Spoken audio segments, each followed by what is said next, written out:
샬롬. 주님이 주시는 말씀의 은혜가 오늘도 이 시간 충만하시기를 기도합니다. No cross, no crown이라는 말이 있지요. 십자가가 없이는 영광도 없다는 말이지요. 그렇습니다. 하나님의 놀라우신 영광의 세계에 들어가기 위하여는 고난의 길을 걸어가야만 하는 법입니다. 주님께서는 좁은 문, 좁은 길로 들어가라고 말씀하셨습니다. 오늘 말씀 로마서 8장 18절부터 25절까지 함께 읽겠습니다.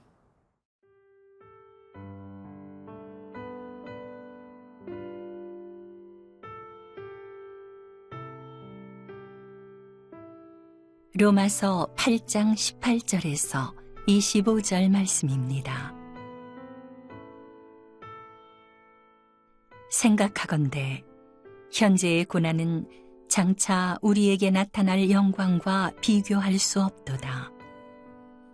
피조물이 고대하는 바는 하나님의 아들들이 나타나는 것이니 피조물이 허무한데 굴복하는 것은 자기 뜻이 아니요 오직 굴복하게 하시는 이로 말미암음이라.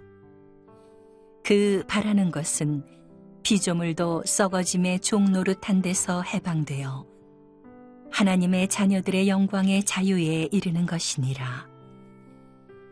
피조물이 다 이제까지 함께 탄식하며 함께 고통을 겪고 있는 것을 우리가 아느니라. 그뿐 아니라 또한 우리 곧 성령의 처음 익은 열매를 받은 우리까지도 속으로 탄식하여 양자 될 것 곧 우리 몸의 속량을 기다리느니라. 우리가 소망으로 구원을 얻었음에 보이는 소망이 소망이 아니니 보는 것을 누가 바라리요. 만일 우리가 보지 못하는 것을 바라면 참음으로 기다릴지니라. 오늘 18절 말씀 읽습니다. 생각하건대 현재의 고난은 장차 우리에게 나타날 영광과 비교할 수 없도다. 십자가의 길, 골고다의 언덕길은 결코 쉬운 길이 아니었습니다. 쉬운 길이었더라면 예수님께서 잡히시던 그 순간에 왜 제자들이 다 도망가 버리고 말았겠습니까? 내 제자가 되려면 자기 십자가를 지고 나를 쫓을 것이니라 주님께서 명하셨음에도 불구하고 제자가 되기 싫어서 도망간 사람들은 수도 없이 많습니다. 그럼에도 불구하고 그 수많은 군중 속에서 그 고난의 길을 걸어간 제자들 또한 있었습니다. 몇몇 제자들은 기꺼이 주님의 뒤를 쫓아 순교하기도 하고 죽기도 했습니다. 왜 그렇습니까? 사도 바울이 고백한 것처럼 바로 현재의 고난은 장차 우리가 받을 영광과 비교할 수 없을 만큼 큰 것임을 그들은 믿었기 때문이었습니다. 그렇습니다. 이 세상 속에서 예수님의 제자로 살아가는 일 결코 쉽지 않은 길입니다. 세상의 가치관과 예수님께서 가르쳐 주시는 하나님 나라의 가치관이 틀리기 때문에 그렇습니다. 하나님 나라의 가치관을 가지고 이 세상 속에서 살아가고자 하는 사람은 왕따 당할 것입니다. 그리고 어려움을 겪을 것입니다. 쉽게 말해서 출세도 못할 수도 있습니다. 아니, 출세 못하는 정도가 아니라 비방받고 그리고 비난받고 그리고 사람들 주류에서 밀려 아래로 밀려갈 수밖에 없을 것입니다. 하지만 그 고난을 통하여 영광을 베풀어 주시는 그 영광의 하나님을 바라보는 자는 기꺼이 그 길을 걷게 될 것입니다. 주님께서 이런 말씀을 하셨습니다. 나를 인하여 세상이 너희를 핍박하고 그리고 괴롭혀도 너희는 기뻐하라, 즐거워하라. 왜냐하면 너희 선배들도 그렇게 살았고 그렇게 가는 사람들에게 상급이 크기 때문이라고 말씀하셨습니다. 요즘 삶이 어렵고 힘드십니까? 예수 믿는 게 정말 마음처럼 그렇게 쉽지 않다고 느끼시는 순간이 있으십니까? 걱정하지 마십시오. 이 길은 하나님께서 예비해 놓으신 영광스러운 찬란한 하나님 나라로 가는 그 길이기에 오늘 우리 눈앞에 보이는 고난은 당연히 있어야 할 것입니다. 용기를 잃지 마십시오. 하나님의 놀라우신 은총 안에서 살아가기를 노력하고 애쓰십시오. 주께서 하나님을 우러러망망하는 자는 새 힘을 주신다고 약속하셨습니다. 주께서 도와주실 줄로 믿습니다. 일어서십시오. 하나님의 영광을 위해 앞으로 전진하십시오.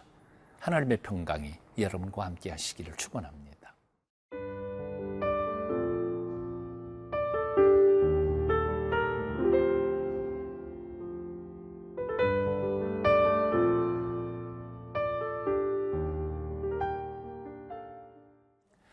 세상의 회복과 그리고 믿는 자들의 구원은 꼭 우리 믿는 인생들만이 바라는 것은 아닙니다. 이 땅에 존재하는 이름 모를 피조물들도 바로 그 구원의 날이 오기를 간절히 기다리며 고대한다고 사도 바울은 선포하고 있습니다. 오늘 19절 이하 22절까지 말씀 읽습니다. 피조물이 고대하는 하나님의 아들들이 나타나는 것이니 피조물이 허무한 데 굴복하는 것은 자기 뜻이 아니요 오직 굴복하게 하시는 이로 말미암음이라. 그 바라는 것은 피조물도 썩어짐의 종노릇한 데서 해방되어 하나님의 자녀들이 영광의 자유에 이르는 것이니라. 피조물이 다 이제까지 함께 탄식하며 함께 고통을 겪고 있는 것을 우리가 아느니라. 그렇습니다.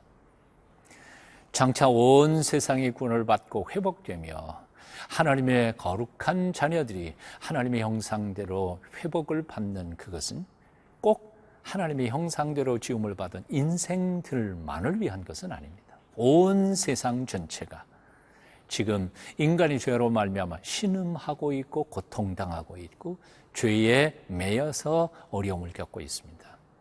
그래서 하나님의 거룩한 자녀들, 아들들이 회복되어 제 지위를 찾게 되었을 때 세상 모든 피조물들도 다 함께 행복해질 것이라는 말씀입니다. 그러므로 눈앞에 보이는 고난과 역경이 아무리 힘들고 어렵더라도 우리는 길이 끝까지 잘 참고 견뎌야 된다고 사도 바울은 우리에게 지금 권면하고 있습니다. 이제 23절 이하의 말씀입니다. 그뿐 아니라 또한 우리 곧 성령이 처음 익은 열매를 받은 우리까지도 속으로 탄식하여 양자 될 것, 곧 우리 몸의 속량을 기다리느니라. 우리가 소망으로 구원을 얻었음에 보이는 소망이 아니니 보는 것을 누가 바라리요? 만일 우리가 보지 못하는 것을 바라면 참음으로 기다릴지니라. 아멘. 장차 받을 영광은 아직 나타나지 않은 것이니까 우리 눈에 보이지 않습니다. 그리고 구원에 놀라우신 찬란한 회복 또한 우리는 지금 바라볼 수조차도 없습니다. 우리 눈앞에 보이는 지금 우리의 현실은 피조물들의 신음소리와 그리고 인생들의 죄로 말미암아 지어진 그 죄값의 고통만 보일 뿐입니다. 그런데 분명한 것은 주님의 구원의 계획이 분명하고 이 약속이 분명하기 때문에 우리는 믿음의 눈으로 바로 그 약속의 성취를 내다보면서 오늘의 이 고통을 견뎌내는 것입니다. 이것이 바로 신앙생활이라고 하는 것입니다. 사랑하는 여러분, 눈앞에 닥친 환난과 고난 너무 힘들고 어렵다고 낙심하지 마십시오. 그 환난과 고난 배후에 하나님께서 예비해 놓으신 놀라운 상급과 영광스러운 하나님 나라를 바라보며 용기를 회복하십시오. 하나님이 살아계십니다. 그리고 우리 안에 성령님의 임재가 계시고 예수 그리스도께서는 지금도 우리를 위하여 중보하고 계십니다. 용기 가지십시오. 하나님의 놀라우신 뜻 이루어내기 위하여 오늘의 고난을 잘 참고 견디십시오. 기도하겠습니다. 사랑의 주님, 눈앞에는 온통 시련과 고난뿐이지만 오직 우리에게 구원을 이루기 위해 십자가 위에서 죽으신 주님을 잊지 않도록 우리를 도와주시옵소서. 장차 우리에게 허락해 주실 구원의 영광이 얼마나 찬란한지를 믿음의 눈으로 바라보며 오늘의 고난을 넉넉히 이겨가고 참아낼 수 있도록 믿음을 주시옵소서. 예수님의 이름으로 기도하옵나이다.